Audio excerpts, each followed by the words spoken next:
in some ways, channeling is more similar to mediumship because you're connecting to something or someone on the other side. The difference is mediumship tends to connect to loved ones on the other side, whereas channeling connects into guides, angels, beings of various things, collectives, or even higher selves, higher consciousness. Yeah, at one point, things went really bad, and my life was on the line, and my son's life was on the line. But I felt weird. I felt very different. I felt disconnected from myself. I felt almost like I'd been out of my body, and I didn't feel myself.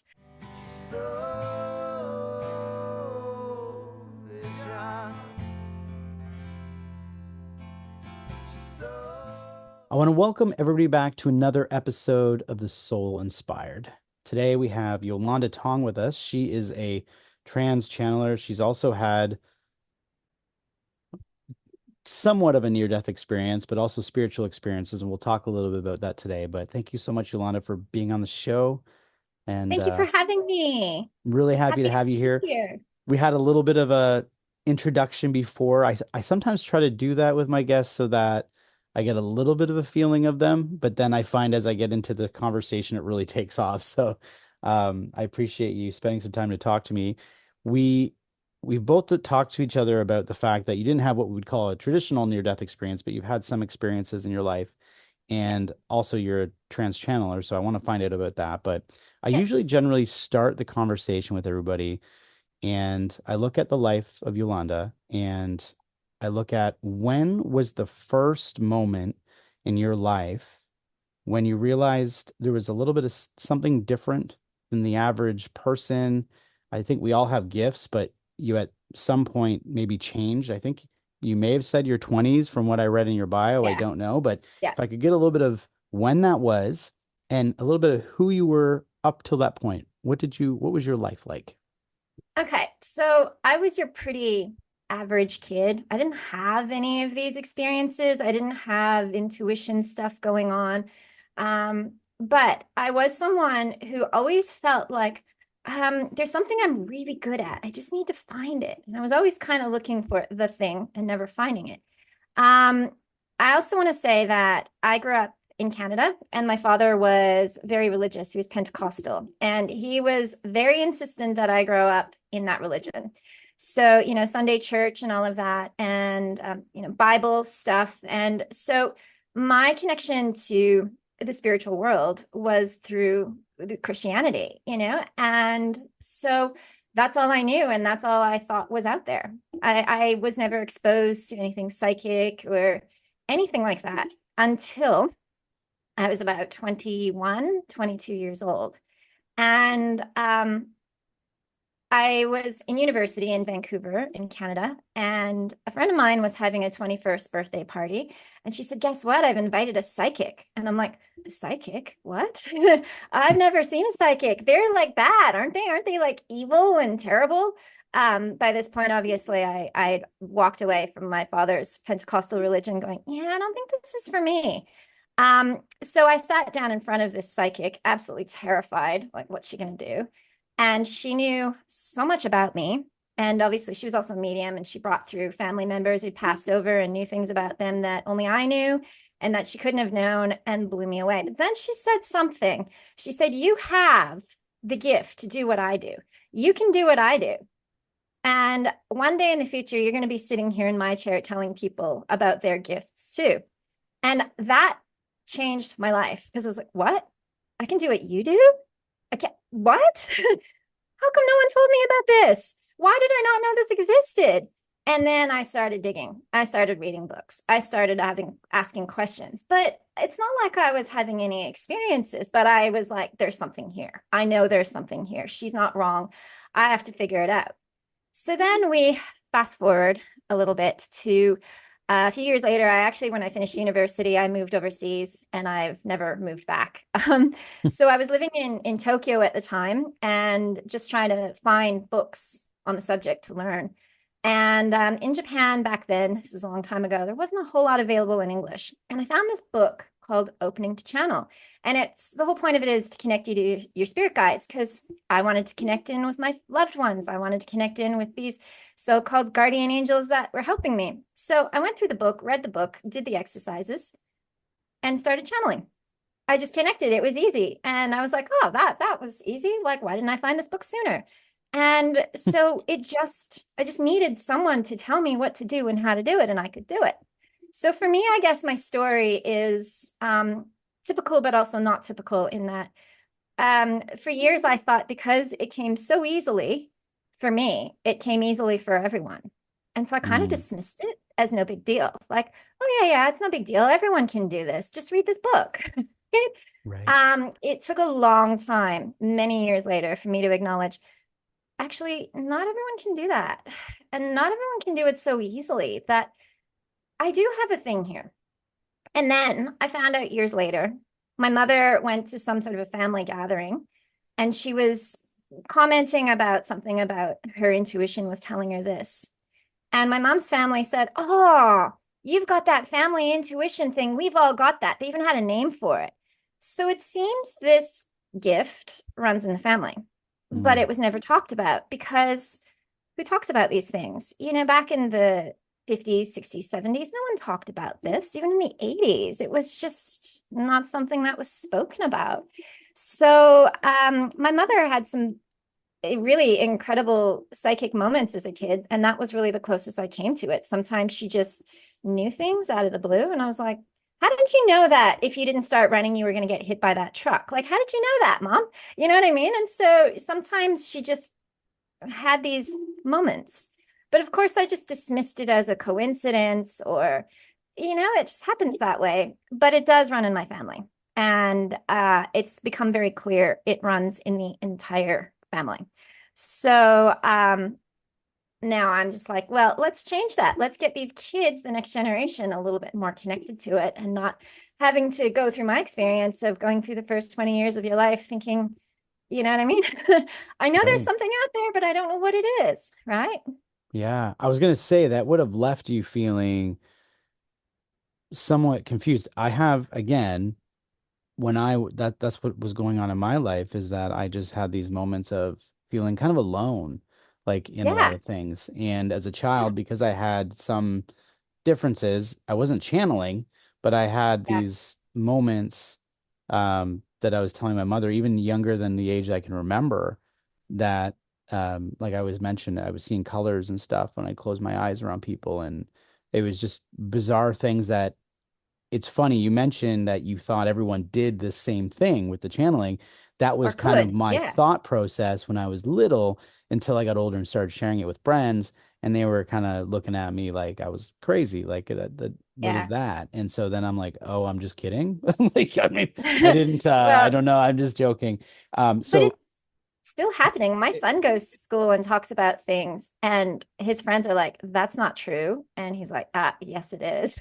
yeah, But he's at that point where he's not closing off, going, oh, I must be the weird one. He's going, I know the difference, and you don't like, that's your view. This is mine, and I'm not changing it. So I right. think he's going in a little bit more confident than I was at his age. And So that could be I would it. have been like Maybe, you. yeah, it was just not talked about as much. And I mean, Not at all. so it was just something that I dealt with. But then, I realized it's okay. I'll just be the normal guy. It's fine. It's like, Exactly. but the problem with that is when you're not using those, I, I didn't like to say gifts, but because we all have them, but if you're not in tune with those things, Mm, it can really make life a little more difficult because you're having these intuitions absolutely. and you're not following the intuitions. And then as soon as you Absolutely. start to follow them, you go, my goodness, this is like a superpower makes it a little bit easier.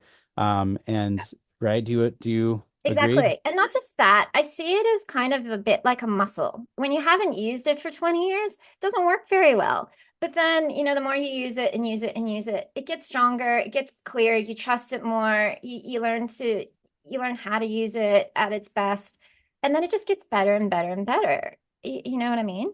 I've had little moments in my life where I was at different spiritual type event things and people would come up and say, you got to go to a bookstore. You got to start reading. And I'd be like, what? Just hold on.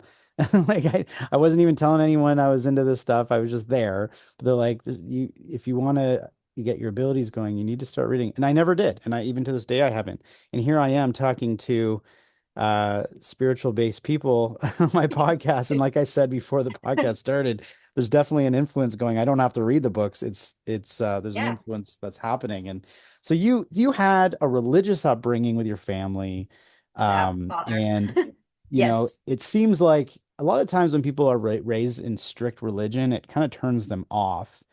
And yes, you it you did. then you went and had this moment with this psychic, and it kind of blew your mind. That's what happened to me when I was uh early 20s, is I had the same thing, and I was like, hey, this is like spot on, spot on, spot on, spot on. And I was like, Yep. how many of these can you get? Yeah, so you had that moment, and then Yeah. you just dug in, you started I just reading. dug in because it Wow. just felt right. For the first time, I'm like, there's something here and I can't ignore this. She's right. I know she's right. I can't explain it. I don't know what to do. And I was lost for a long time. Like, I was exploring different things, like exploring a little bit of psychic stuff. And, I was dabbling. I was trying to find my thing. And then of course I discovered the channeling. And even then, it didn't even register. I'm like, oh yeah, everyone can do that. So what's my thing? I'm trying all these different healing things and going to all these different workshops, past life, this and that. And I'm like, it's not really my thing. What's my thing? But I know it's something in this field. I just gotta find it. So yeah, I was a little bit slow in figuring out what it was. Yeah. It took me years. And actually it was one of those things where, you know, um, I was channeling. I loved it. It was fun, but no one else was doing it other than Esther Hicks and a few other people around me. But it was fun. It was a fun thing. I enjoyed it, but it was really weird to the outside world. So I didn't think it could be my thing because it was so weird. Psychics were accepted out there somewhat, mediums, but no one was channeling. And so I just thought that can't be it, Hmm. So it was only in hindsight when I have friends repeatedly, hey, can you do a channeling for me? Hey, can you do a channeling for me? That I went, oh, maybe I'm actually not that bad at this. Maybe I should stop dismissing this and actually focus on developing it. And when that kind of clicked into place, my friends were like, yeah, no kidding. And I'm like, oh, am I the last one to realize this? And they're like, yes. Well, So, it's interesting because it's more the reason why I'm excited to have you on, because I haven't really spoke with anyone who channels. mm, I've spoke with a few who've mentioned they do it, and yeah, I can tell through the way that they're, especially lately, that even episodes that haven't released yet, when they're delivering a message, I can see there's like this channeling, and I'm trying to determine. I'm wondering just a couple things. I'm wondering if you could share with the audience, for those who don't know, including myself, the yep, proper difference, the differences between, say, a psychic medium person reading and a channeler. yep.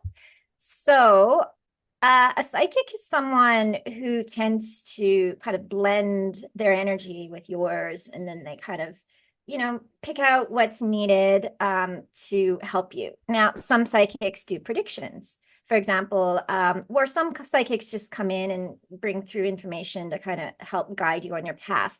So there are some similarities because psychics are using their psychic intuitive gifts. They may be hearing something, they may be seeing something, they may be feeling something, they might just know something, and then they're just kind of translating and telling you what they're getting.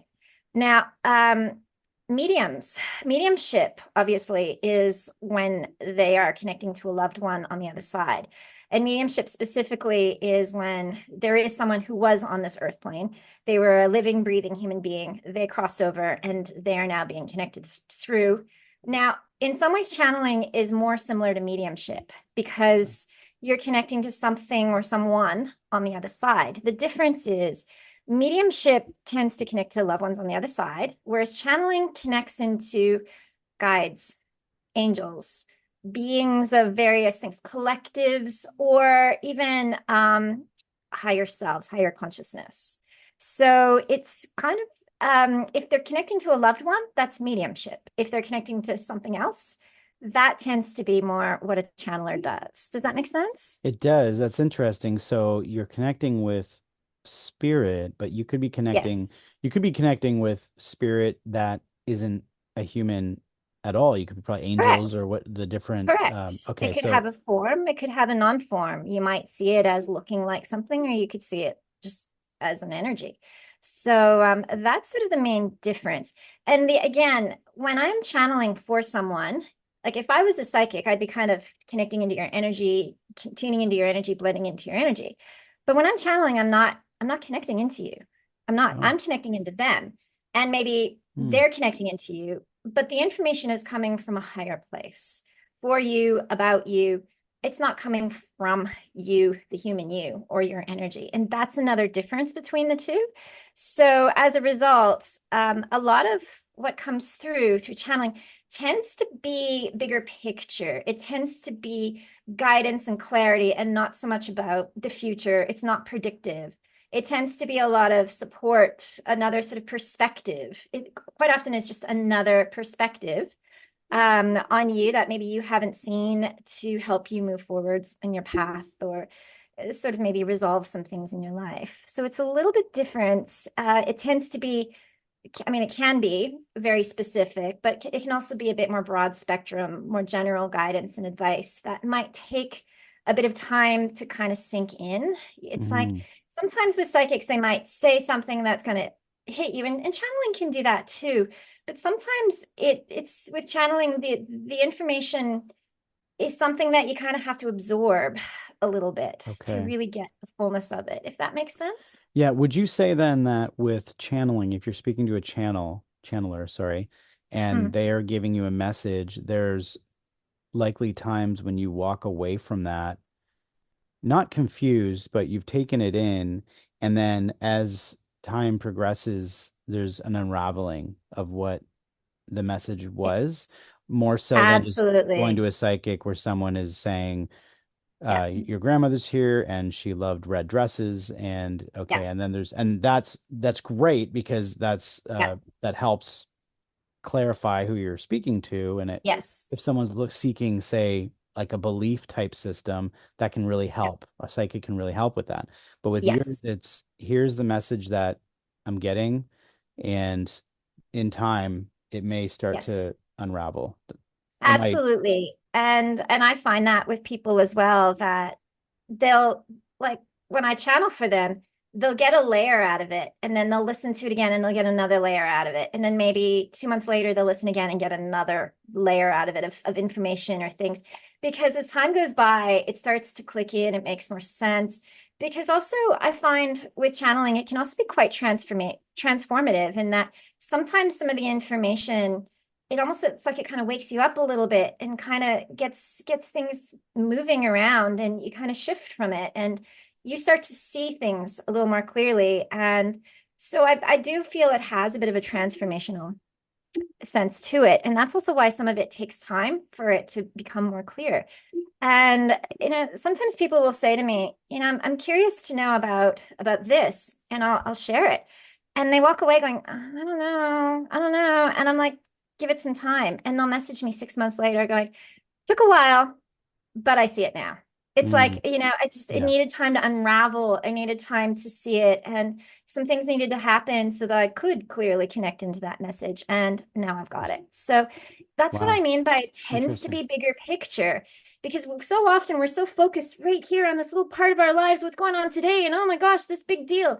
And it's like, no. Channeling is not focused on this big deal of a little thing right now. It's looking to the overarching, your life, the patterns, the themes going on in your life, the changes, the transformation happening. It's looking um like a bigger picture overall. It's not focused Wow. on the little minute, little specific things that psychics can absolutely 100% help you unravel and work through, if that makes sense.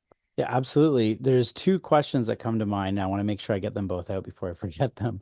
One was, when you're channeling, do you take on a different personality trait at times? Again, I am going to be honest, it's the one area, I said this on a Yeah. recent episode. I just didn't, I've never gotten into it. I never dug into it. Yeah. I remember I Yep. seen a few of them and I went, whoa, It's different. this is right out there.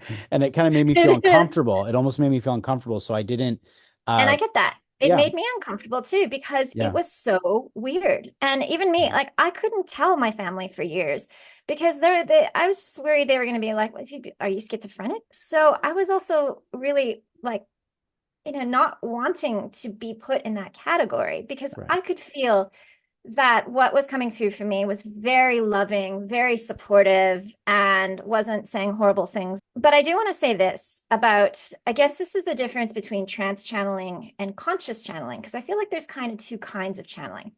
And conscious channeling is where the message just comes through and it sounds like you, but it kind of isn't you, but it is. It's just coming through you. And you might listen back or look back or read back and go, oh, wow, that was profound, but it still is you.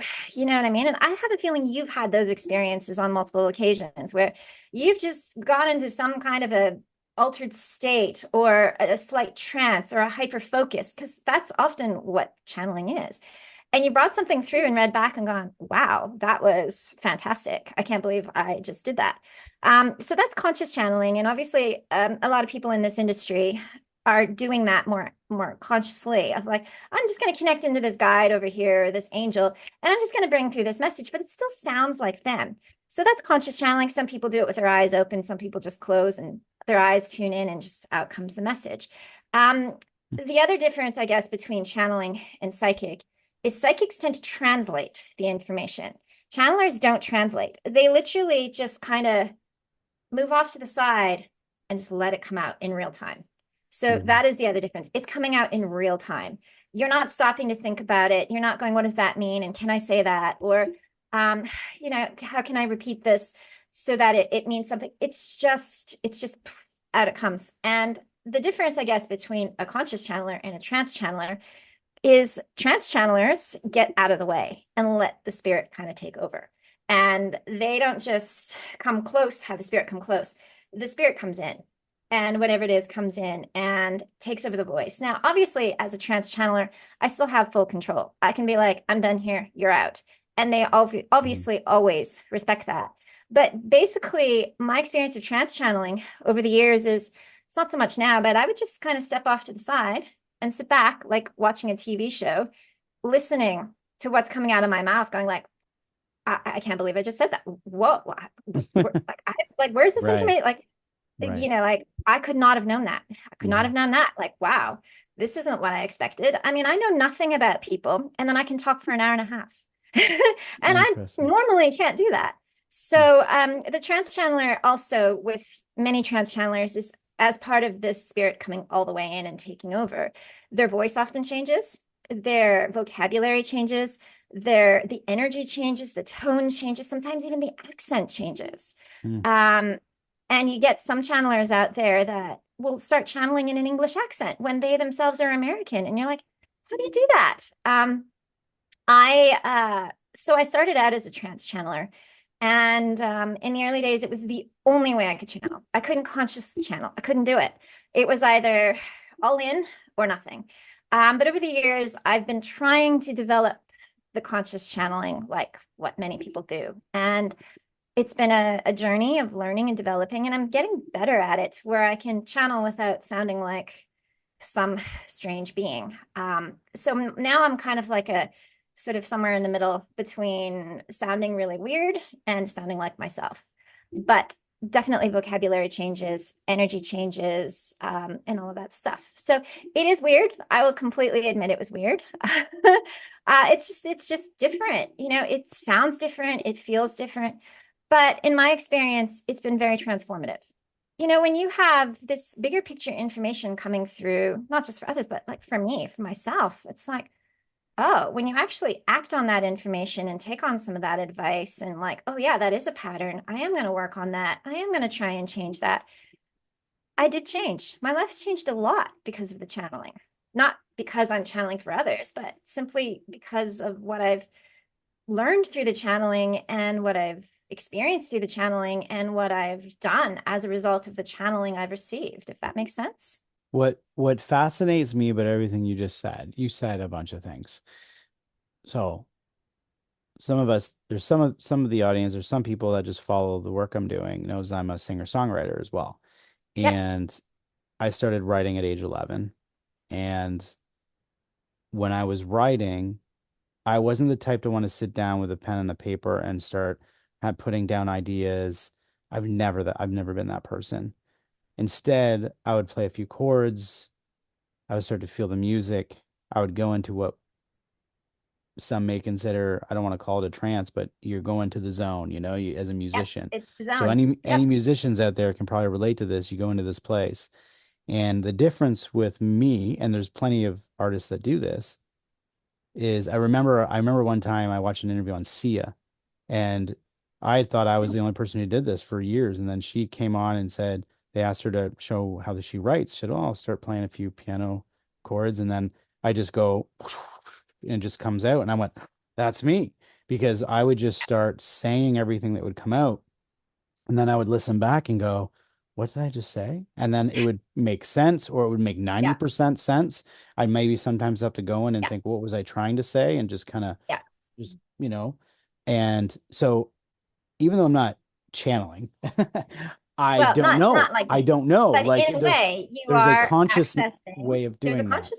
a level Yeah. of consciousness there that you're tapping into, or just a slight altered state where you are accessing more. Hmm. And what happened is as my career unfolded and I was doing more and more music and I'm getting back into it again, I would perform and I would get some feedback from some people where they'd say, "Oh my God, like your music spoke to me. Like you're such a good writer." You're saying, and Yeah. I really struggled taking credit Mm, because I know I did that, but I'm not sure how. yeah. There are some songs, I will admit, there are some songs I've written where I was like, let's just make a banger. Let's just write something that maybe an industry will Yeah. pick it up or something. So there are a few of those, but 90% of my songs are not based around that. 90% of them are I was in that space, the music started coming Yeah. out. And so that's where I relate to say a channeler. Now, what I won't say Yeah. is I don't start playing guitar and then sound like Elvis or No, sound like, not at all. You sound like I you. sound like me. So I'm more conscious in Yeah, this fact that it's me, but I'm absolutely. not like letting go of everything and becoming the artist that's Yeah. passed away singing a song. So But this is very common. I mean, no, it's not common, but I want to say it's common in I do have very creative clients that book in with me who are very much in your sort of space. It's either music or it's art or it's writing, but they kind of go in the zone and something comes out and they're like, what is this? How can I develop this? How can I be more, how can I take this further? How can I open up to even more of this? So I feel like there's sort of the creative side of it, and then there's sort of the spiritual side of it, and then there's the sort of in between of the people who are creating, spiritual art and spiritual music. You know what I mean? So, yes, absolutely. but Yeah. it's becoming a lot more common, and I have clients who are in the creative field who are, in the very public creative field who are wanting to open up to more of this without it being obvious. You Mhm. know what I mean? That's what they're doing. It's like, I don't want to go into some weird altered state or say, hey, I'm channeling an angel right now. Right. But, because I'm right on like doing something very, very public in front of a lot of people. But I want to connect into that and have people feel it and be moved by it and you know what I mean, touched by it and have an impact. I want to impact people with my work. And I feel that when you do go into those states and bring through some of this stuff, it often is quite impactful in ways that we don't always expect, Hmm. you know? Absolutely. So I'm gonna ask this because I do want to find out what happened to you Yes. in your experience that kind of almost had you leave this world. But what I was Yes. gonna ask you, because I don't want to forget my second question, and this one is interesting because you had told me that you said that you had this psychic reading, then you started looking into things more, and then you got into this channeling.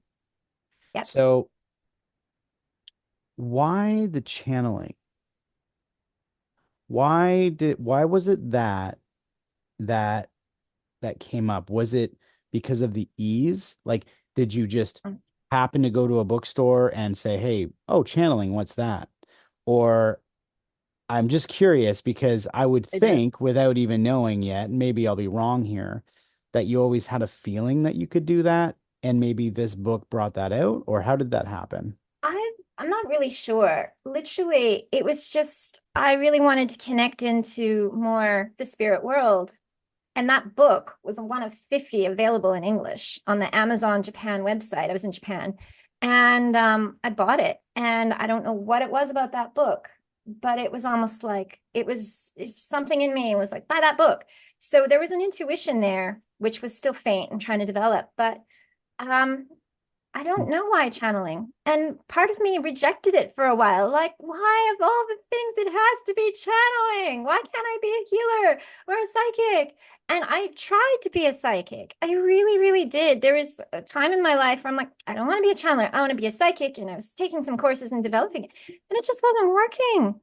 It Mhm. wasn't working. It just wasn't working. And I was getting frustrated with myself. And then I was like, well, it's not working because this is not who I am. You know what I mean? And I'll That's just it. go back and channel. It's just easier.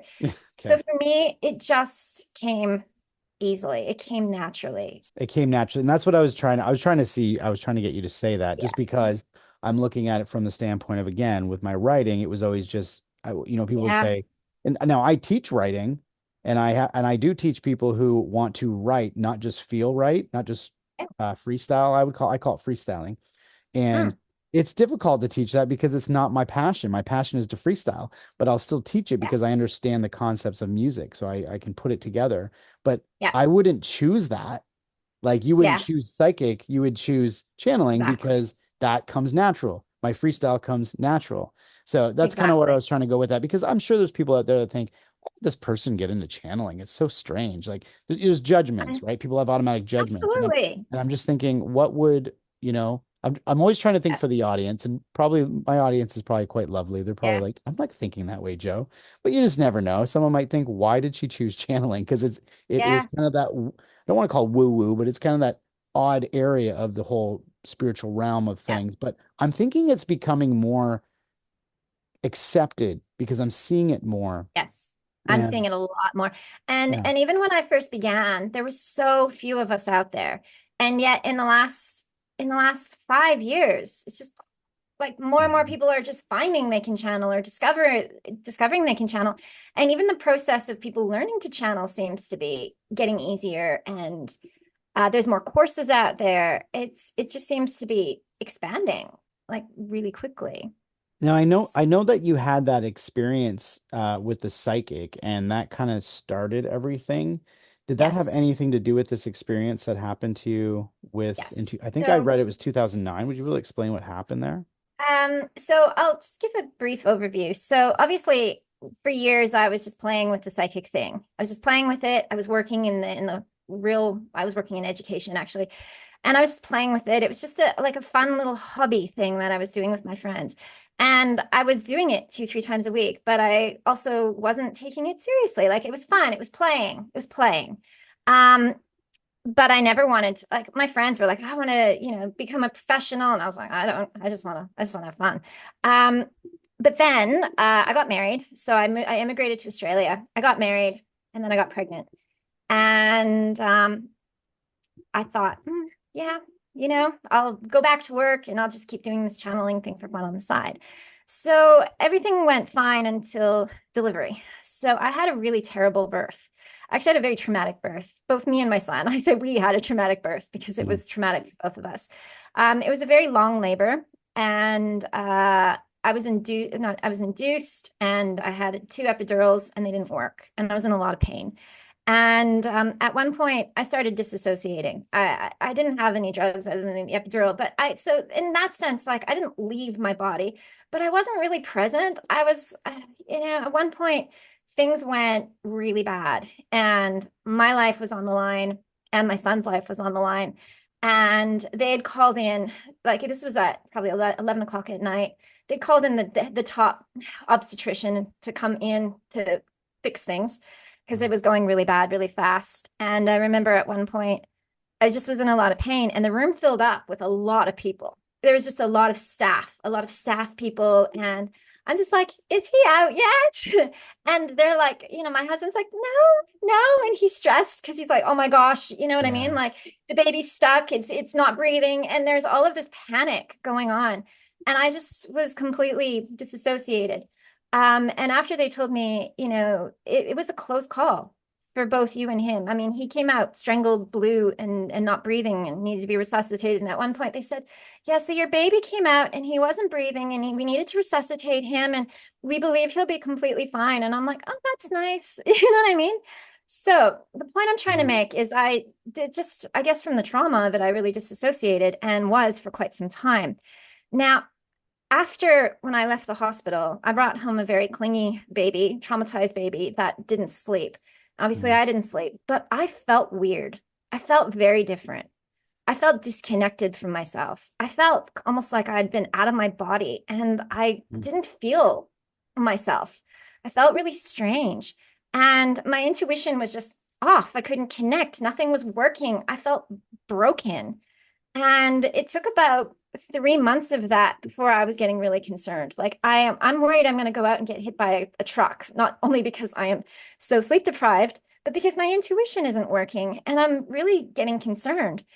And so a friend of mine did some work on me and she said, things are really changing. You're really changing. And I was like, okay, whatever. I don't know what this is. Maybe it's just sleep deprivation. But my life really changed in that I had this baby that was very clingy, very needy because of the trauma. And after 1 year, I was planning to go back to work at the end of my maternity leave. And it was clear he was not going to cope in childcare and that I needed to quit my job and stay home. The other sort of thing that happened was around the 1 year mark. Suddenly, my intuition came back online. It just came back online.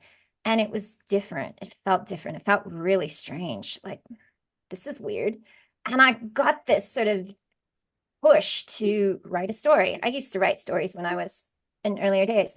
So I wrote this story. It was a children's story about this baby, this friend's baby. It was a baby story. And it had this child's gifts and purpose and like life path all in this children's story. It's like, whoa, that's interesting. Must be a coincidence. So then I wrote another one and then I wrote another one. And I was like, this is interesting. This is theme coming through in the story. And my intuition was like when it was coming through, it was different. Everything, it's like everything had been rewired and my energy felt different. My intuition was coming from different places. And I just felt really different. And the level of intuition, the clarity, and the detail on those specific three topics, purpose, gifts, path, was next level. And I connected in with my friends and they were like, you've changed. Your intuition's changed. You never used to be able to do this. This is really, really different. And I felt after that, I have to take this seriously. There's something here. And my friends are like, this is, you got to take this seriously, Yolanda. This has changed, and I have been doing this ever since. So something in there about nearly dying, Mhm. giving birth to my son, just some I didn't cross over, but I came out the other side very, very different. But it took a year for it to really integrate or whatever it was and kick in fully. Thank you for sharing that. It's interesting what you're saying because, again, you didn't leave your body, go off into a heavenly realm and meet No, your past relatives. But, and I say it like that, I don't mean that in any disrespect to anybody that's had that, but it's like people have some wild experiences. It's unbelievable. absolutely. You were still earthbound in your Yeah, body, had this really close call, and almost like after everything was done, there was a disassociation with just life itself. In fact, yeah, that carried on for a while. Now, what's really bizarre about that is a lot of the people I've talked to over the years, and now especially with these near-death experiences I talk to, is when they come back and they've decided, yeah, let's go back. I'm gonna go back and I'm gonna, do all these great things. And then they come back in the body and they wake up and they're like, what is going on? And they're not this isn't all the time, but so many of them feel not themselves for quite a yeah. period of time. Some of That them was get me. depressed. Some of them get very depressed. They almost are, um, they do some things they shouldn't be doing, then and then it comes back, and or they find a drive to why they are here. And it's not Yeah, always, and some of them still struggle, but most of them do kind of come to terms with things. It sounds like yeah. you did all that, but you Without the death. without the experience. Yeah. And we only focus, I'm going to say this, we only can focus on what's happening here and now. Like in that experience, we have this idea of what's going on.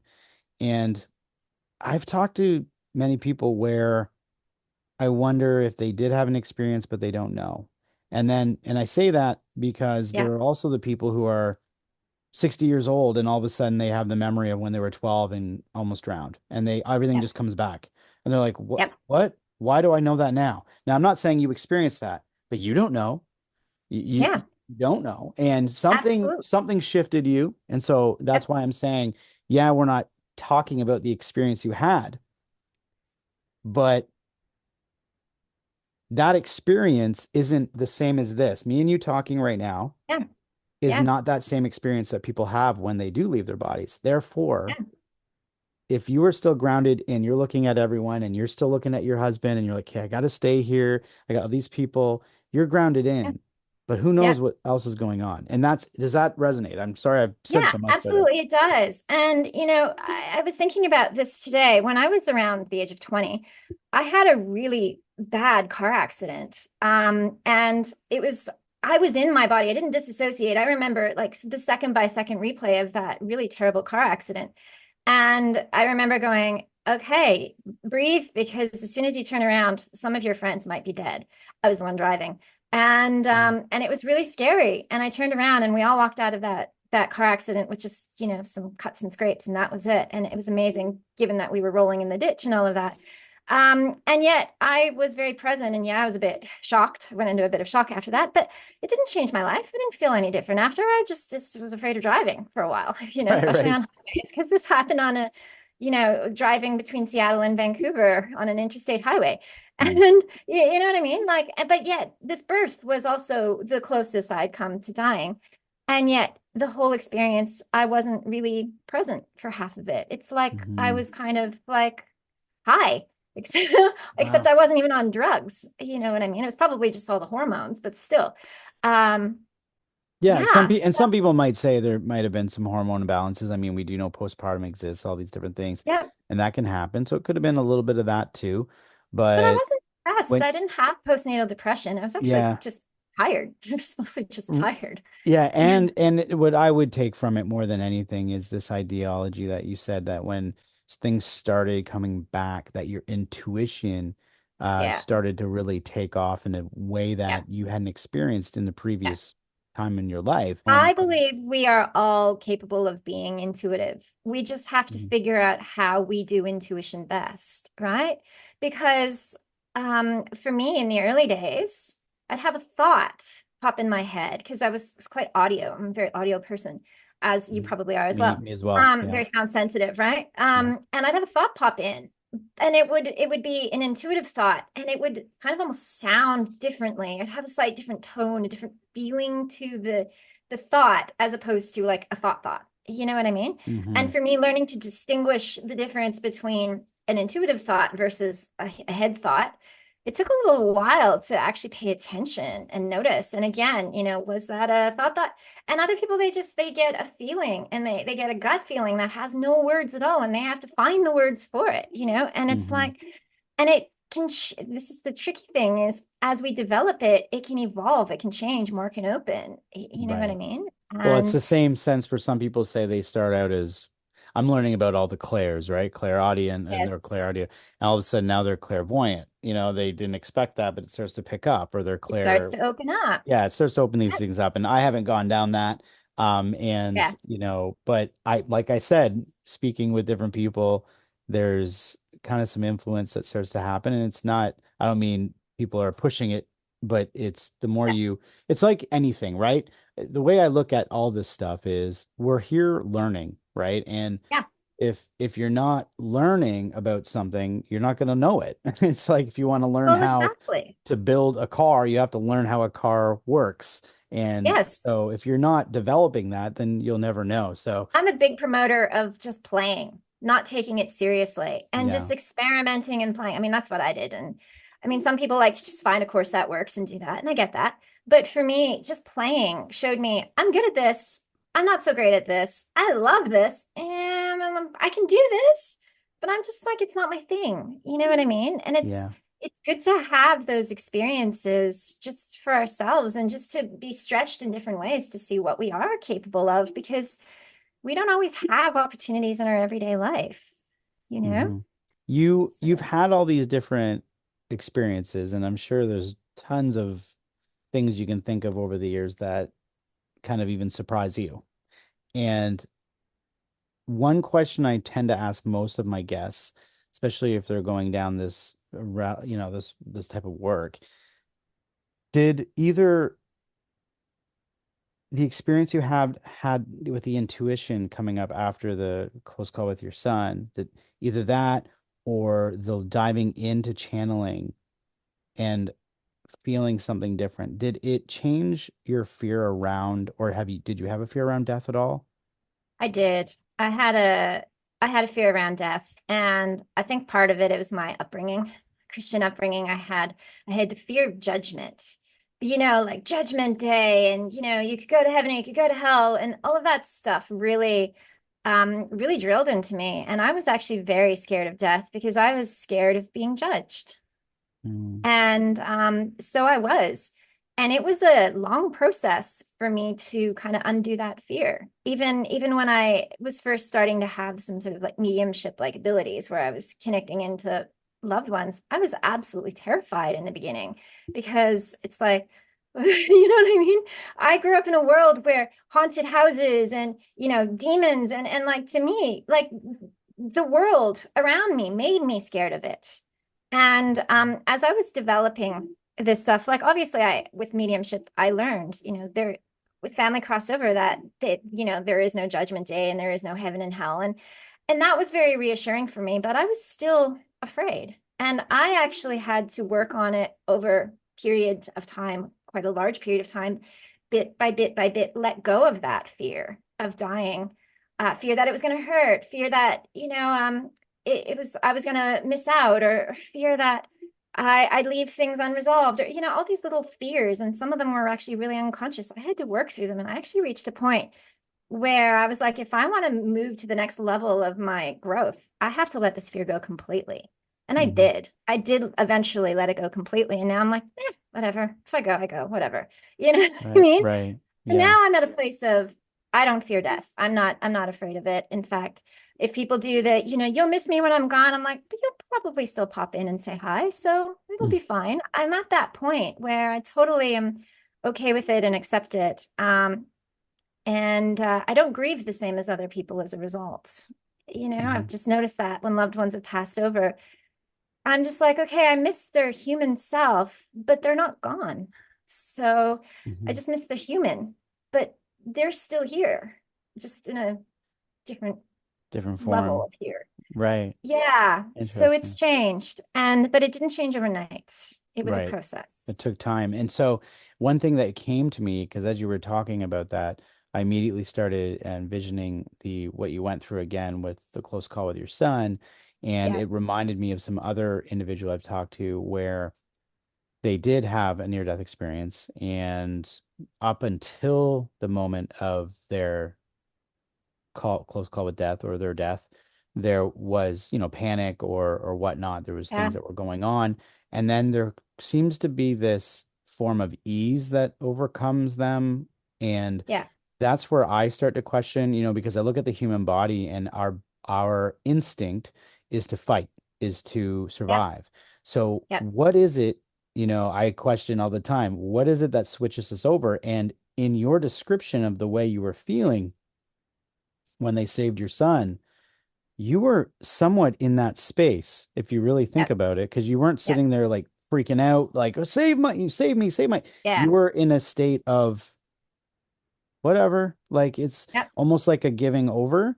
And that Yeah. always has been fascinating to me when someone's Yeah. close, the why that happens, why that kicks in.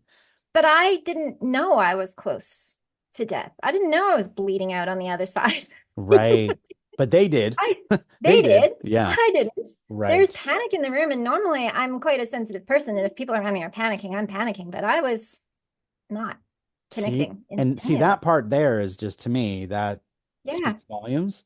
And did you Yeah. also, when you started channeling, Did it, if you had any questions around what comes after, because you were raised in religion, see, I was not. Yeah. And so my fear was that we turn to dust, or my fear was, there's nothing, or Nothing. Nothing. those Yeah. types of things. So you didn't really have that because you had the Yeah. belief system being placed in you, but Yeah. you start channeling and you start realizing something's going on. Yeah. Did you immediately be convinced that, wow, there really is something else? Or did it Yeah. take a I while? was. So you were in Well, right away? particularly when I first started channeling, um, I was channeling a guide, but then I was able to connect in with my grandfather. Mhm. And, he really reassured me that I'm still here. I'm here. Just call me and I'm here. And he'd come in and I'd feel him. And he's like, I'm still aware of what's going on in your life, and I'm still the same. I'm still me. And I Wow. could feel like he was still here. It was still him. I could recognize it. I could feel like, the comfort I received as a child from my grandfather. I was getting it after he passed while living overseas, trying to deal with living in a foreign country. So it was really reassuring. It was less about knowing where he was and just knowing that he's still here. So he's not gone to some horrible place and he's completely at peace. It's like all of his trauma. My grandfather was in World War II and he had a lot of trauma from that. And, all that trauma was gone and it was just the good parts of him that was left. Mm. He was completely trauma free. And I noticed this when my father passed. It was the same. My father had a lot of, he was a complicated man. I'll just put it Mm. that way, and it made for a very difficult relationship. And when he crossed over, it was just the best parts of him without the Mm. trauma and the crap that came with dad, which made it difficult for me to connect with dad. And it actually made it easier for me to have a relationship with my dad once he'd crossed over because Isn't that he lost the interesting? baggage. He Right. lost the baggage, and it made it easier for me to come to peace with him and the relationship we had because he'd lost the baggage and he'd Mhm. kind of let that go and resolved it. And one of the most comforting things I heard was how we have a life review. And when we go over to the other side, we can actually let go of our things and we can resolve things and come to a place of peace. And it's one of the things I learned through this is once we cross over, if we've left this earth plane and we haven't dealt with all of our stuff, we can still finish dealing with it from the other side. In fact, maybe it's even easier to deal with it on the other side. And that's been my experience with my dad. I feel like he resolved more in the 2 years after he passed than in his entire life. You know what I mean? Interesting. That's So, interesting because sometimes you do hear that one of the reasons we come here is to work through our stuff, but it's like the yeah, school of hard knocks though. It's not it an easy place to is. do it. It's So, not an easy place, yeah. but I think we can really, when we are in that place where we're in an expanded consciousness or whatever, we can sort of look back on our lives and find peace with that and come to Huh. terms with a lot of that better than we can here when we're stuck in the thick of it. You know what I mean? You And I was just going to ask you, because you're mentioning your father and your grandfather, you yes, do work with individuals, and I'm wondering if yeah, you've ever had moments where you're channeling and you realize in the channel that you're actually picking up on someone within yes, their yes, I immediate do family. occasionally. Okay, I I was can't wondering if that. channel them. I can't Hmm. channel them. I've never been able. There is a form of mediumship called trance mediumship where the spirit of a loved one comes in, takes over, voice changes, personality changes. It's very rare. You don't see it very often. It's like a tiny little subfaction of mediumship. I can't do that, and I don't really want to. But I can intuitively connect, like, and have a bit of a conversation So to a. there's been some Yes. confirmations of that. You're probably doing it Yeah. and you realize, wow, Yeah. that's But fascinating. that didn't come straight away. It Mhm. it again, like we were saying with the muscle, I had to develop the capacity to do that. But Right. it took time to be able to do that. Because when I first started sort of tapping into mediumship, I couldn't do that. It was something Hmm. that built up over time. So again, it's like these things. You gotta practice, you gotta play, you know what I mean? Hmm. Take the opportunities when they come. So Yeah. Do you still work with people one-on-one in the same capacity, or do you Yeah. do anything different? I'm just wondering how people Not connect the or mediumship side of not things, the not with mediumship. loved ones crossed over. It's my work is very much helping people with their purpose, their path, their spiritual path, where they're going, developing growth. I'm very much focused on moving forwards. And I've been like that for the past nearly 11 years since my son was born. Oh So wow. I guess minus a year because I was out of it for a year. Um, Right. but I kind of see his Yeah. birthday because this sort of kicked in probably about a week before he turned one. So I Hmm. kind of see his birthday as being kind of the timing. But yeah, no, I've been doing that work mostly one to one, pretty much just one to one ever since. So well, ever since he was 3 and he started kindergarten. So Hmm. when I actually could. But yeah, it's been just what I've been doing, and it's been progressively as I get better at it, it just grows, you know. So. Yeah. And I know that you've been on other podcasts. You spoke with some people before about, your life and what you've done and the work that you do. Do you have like a website or something? Like, do you have anything where people, You. yeah, I was wondering where that My is. website is my name, www.yolandatong.com, and everything is on my website.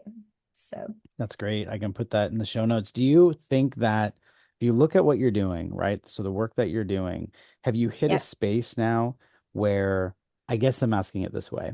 Everybody is out looking for their purpose, yes. their reason why they're here. Not everyone. There are people who really just want to Yeah. clock in and clock out, come home, have a bag of chips and watch a football game. Oh, yeah. And There that's are great. people that are And here for that, and that's yeah, and it, I just and I to try to have an give myself experience. those moments because I'm I so the opposite of that. I do But too. I'm curious if you have felt like you've kind of hit your stride now, if you feel like you're moving into some other things. I'm just curious where you're at now in your current Well, every trajectory. time I think I want to go in a different direction or do something else, something happens that kind of pulls me back on track with this. Like something new will develop, something new will open, a new Mm, facet of this, and takes me by surprise. And then I get excited and I want to just dive into it and explore it with a few friends or even maybe with a few clients. And so I just feel like this has just been my path for mhm, it's just this is it, just different forms of it, different slightly focuses. There's been times I've focused a lot on purpose, other times I've focused a lot on spiritual gifts and even like everyday life gifts, mhm, and right now it tends to be more on your spiritual path and where you're going and how can you get there smoother, better, easier, what's mhm, getting in the way, what's holding you back, this kind of stuff. It's been much more focused on path. And usually there's something happens when I'm getting a bit bored or I'm like, I want to do something else. I'm tired of this. And we all have our moments where we just, you know what I mean? We're human. mhm. But Yeah. yeah, I so I was don't I perceive was as curious changing. about that. Yeah, I was curious about that and where you're at with it. And also when I know you don't I haven't asked this. I know I don't believe that you're big on channeling, worldly things and things going around. You're more No, individual. I'm very focused individually. Do Yeah. you do you see any commonalities ever with individuals often, or is it usually pretty specific to the person? Is there anything that ever comes up that's more Um, common? to be honest, I'm a very detailed person. I really like detail. And so because I kind of like compare myself to an eagle. Very big picture, but can zoom in on that little rat way down Hmm. there on the bottom of the ground. So I really love getting into the detail, and I find people are just so unique and so different. And what works for this person is not going to work for this person, and even just subtle differences that people used to say to me, Yolanda, you should teach channeling. And I'm like, how? How can I teach channeling when this person learns this way and this person learns that way and this person connects this way? And like, how do you teach that? And in some ways, I've gotten too specific into people's individual stories and just really focus on how we're so unique and original that Mm, I know there are courses out there where many people can learn, but not everybody, it doesn't always work for everybody, right? right. Because sometimes general doesn't always work. Sometimes we just need somebody to hold our hand and go, this is how you do it best. And that's not, it's becoming more rare in some ways because people are, trying to scale up and offer more generalized stuff to reach bigger people, but it kind of takes out the specificness of it and Right. you know what I mean? That's kind of where I was going because I was trying to see if when you're doing this work, if you're seeing more of a general focus, or if each person's Yep. special personal Yep. spirit comes through, or their, your higher spirit, whoever it is that you're channeling Yep. through, is connecting with that person. So that, Yep. I mean, that speaks Yep. volumes too, because it means that you really are hyper focused on the individuals you Yes. work with. So that's great. Absolutely. Yeah. Um, So I don't yeah. have a course on how to channel. Yeah, right. I can help you get better at your own specific unique channeling when you are channeling. So Mhm. yeah, but that's me, and that's been my focus, and I've owned that. And there are people out there who are very much focused on speaking messages to the collective, to the planet, and very big picture in that sense. And that's just not me. Can So people see your channeling anywhere? Like, do you have a YouTube channel, or are you I on? do. I have a Yeah. YouTube channel, which is just, I think, my name, and I have some older videos of me channeling. Okay. And obviously, I've channeled on another podcasts and stuff, but my Right. YouTube channel has some really good clips of me channeling. I don't have very much recent stuff because I've been very busy, so Right. Yeah, absolutely. I don't always have time. Um, yeah, Yeah. but there is some examples out there I was that you just can find very curious. easily. Yeah, I Yeah, was just curious in case people are interested in what you're doing. If they absolutely. can find it, Yep. I'm sure they can. So I'm sure they can look it up and see the work you're doing. One of the last questions I ask everybody, and it's really just from your heart. And if Yep. you've seen any of my episodes, you may know the question that's coming, but just whatever comes to you right away. We're all here doing our thing. You didn't go anywhere, but you've lived your life and you're tapping into spirit. And I guess what I'm wanting to just dig into is, what is the purpose of not only your reason for being here, but what do you think from a collective? Why do you think that we come here to do this? I 100% believe we're here to learn and grow and develop and learn and grow. And sometimes it takes a long time to learn a lesson. And sometimes we learn things faster. And sometimes we have to go through some difficult periods to understand some things or to learn some things or um but ultimately I do believe this planet stretches us. It pushes us to our capacity. It shows us what we're made of. It shows us what we're capable of. And it doesn't always, sometimes, so often, we don't always grow just by living every day, happy, normal, carefree life. Sometimes it's the difficult times in our life that really push us and stretch us and really help us develop and grow. And it's not always easy to see that when we're in it. It's often Mm, very difficult to see it. And we're often cursing and help make this better and make this easier. And why is this happening to me? And why am I not getting a lot of help with this?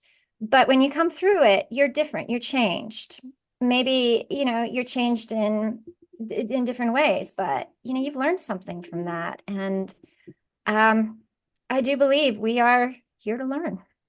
I love that. So yeah, One of my favorite things about running this podcast, being that it's conversations for the soul, it's bringing people to a more heightened awareness of things. I ask people who've had some people have had severe trauma throughout their entire life and yeah, had many near-death experiences, severe yeah, trauma.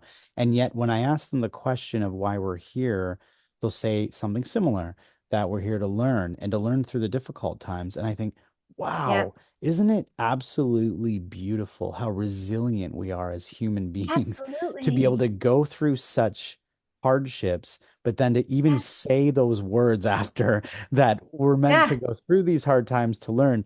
And then I go, okay, I don't want to go through too many hardships. So how can I grow from a different yes. place? And that is the real Absolutely. challenge. And that So, is the challenge. And when we can get to that point mhm, where we're not just growing through the trauma and through the crap, but are able to kind of get to a place where we can just grow for the sake of growing. right. You know what I mean? And that's the And hope for I feel like everybody. this is where I'm at in my point in my life, where I'm just growing for the sake of growing because I love it and I want to, and I'm choosing to grow. I'm not waiting for things to get bad, or I'm not waiting for the next triggering trauma moment. I'm like actively like, how can I grow for the sake of growing? Not everyone has that ability or that privilege because sometimes people are just really stuck in the middle of a lot of crap. And I have a lot of compassion for those people, but there's multiple ways to learn how to grow. And I guess for those who are in the middle of the crap, just know that it's not always going to be that way, you know? Right. And we have choices. We can choose to grow despite the crap. We can choose to grow despite the crap, I guess you could Yeah. say. And we You know? have people out there like healers and people working Yeah, in this work and all kinds of people that are there to help you, right? So if someone's in a tough yeah, place, and I get it, we've all been in tough places to yeah, seek out those places. But and a big thing I get a lot is meditation. I get yeah, told that a lot. And sometimes I can just be quiet, being aware, stop yeah, calming down the mind, becoming more yeah, aware. And like these are all things I when I'm saying these things, just for all my audience out there, I'm saying this to yeah, myself. It's like yeah, I'm the same way, right? It's like trying to get to that place. So because that was yeah, beautiful, but beautiful way to say it, that we're here to learn and grow. I love yeah, that. Yeah. yeah. Do you have any final messages you want to mention to anyone? This has been a really nice talk. This has been amazing. Um, I might just finish off with your, just on the back of what you just said around meditation. There's a lot of people out there that will say, you need to meditate. You need to meditate every day, or you need to do this, or, the best way is to do that. Now, like I said, I'm somebody who goes into the individual level. And meditation doesn't always work for people. Like maybe for person A, meditation's brilliant. Keep doing that. But person B might be trying and trying and it's not working. They're getting frustrated. And I'll say, go for a walk. That'll clear your head. Move your body. Go for a swim. Other people, it's like, get outside in nature. Even if you're just sitting under a tree, it'll clear your space. It'll get you back to normal. For other people, write. Just do something creative. It'll help you get into the zone and disconnect from all of that and come back to yourself. For other people, it's just sit in front of the, just rest, just do nothing and just take a break, because that is how you're going to come back to yourself and connect into yourself. You got to find what works for you, your best practice, what feels comfortable for you, most expansive for you, what works for you, what clears your head and connects you into yourself and helps you feel most alive and expanded and can help you to connect more clearly into yourself. So my advice is always find your thing. Mm. Don't listen to what all the YouTubes and the podcasts are saying. Find your thing and trust that when you find it, that if everyone's saying meditate and it doesn't work for you, trust that you'll find your thing. That's my Right. last piece of Oh, advice. I love that. And it's like you're speaking to me too. Get back to my music. It's like I Back to know your music. that's Go play the piano. Go play your yeah, I know guitar. that's my Get in the safe zone. place. So I know that's the place where I Right? connect in, and it's like I plug in and I'm there. And so I Yep. love that. Thank you so much for coming on. This has been an amazing conversation. I would encourage anyone that's interested in talking to you to reach out to you. It's been I know that you're busy, but it's still, if you're looking for someone who does channeling, we got someone Yep. right here. And again, for I will say I will and in closing, I will say I'm sure you'll be one of many people I'll speak with who Yep. do channeling and those types of Yeah. things. But you have brought, I should say, a bigger understanding of what it is, because Yeah. a lot of people, if they're just turning on a video and they're seeing someone channeling and they're They don't having that understand it. fear or like this odd Yeah. feeling because it's different than what their norm is, and they Yeah. turn it off right away, you've brought a better understanding around what it's about. So I really Yeah. appreciate you, and I appreciate you bringing that to the show. Well, thank you for having me on the show. This has been really nice. And it's nice for me to share this as well, because I don't always get the opportunity. So thank you for that. You're very And welcome. Yeah, and I always turn to the audience to say, please continue to like, share, and subscribe. You're all the reason why Soul Inspired keeps growing at the speed it is. And maybe somebody that really needs to hear this needs to hear it. I mean, some people might be just interested in what channeling is and spirituality is and all these things, but even just some of the other messages that come through during the show. So I appreciate you all. And I appreciate you so much. Thank you so much, Yolanda, for coming on and sharing thank today. you. So